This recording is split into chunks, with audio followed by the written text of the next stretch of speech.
আল্লামা দিলওয়ার হোসেন সাইদি সাহেব মারা গেছে, আল্লাহ তাকে বেহেশত নসিব করুক। বারবার তার কথা মনে পড়ছে আজকে এই শেখ হাসিনার রেল লাইনের চুক্তি দেখে। তিনি বলেছিলেন কয় বছর আগে, প্রায় 30 বছর না 20-25 বছর আগে বলেছিলেন, আমি দেখতে পাচ্ছি বাংলার আকাশে উত্তর গগনে গাঢ় কালো মেঘ করেছে, এমন গাঢ় কালো অমানিসার মেঘ যদি সক্ষম ভাবে মোকাবেলা করতে না পারো, সুবে সাদিক হওয়া অসম্ভব। তিনি আল্লাহওয়ালা ব্যক্তি ছিলেন, আল্লাহর ওলি ছিলেন, তাই তারা দূরদর্শিতার থেকে দেখতে পাচ্ছিলেন ভারত বাংলাদেশকে গ্রাস করার জন্য সব ধরনের প্রস্তুতি নিয়েছে।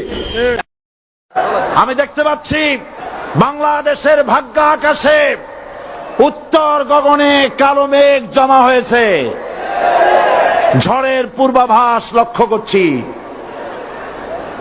যদি মোকাবেলা করতে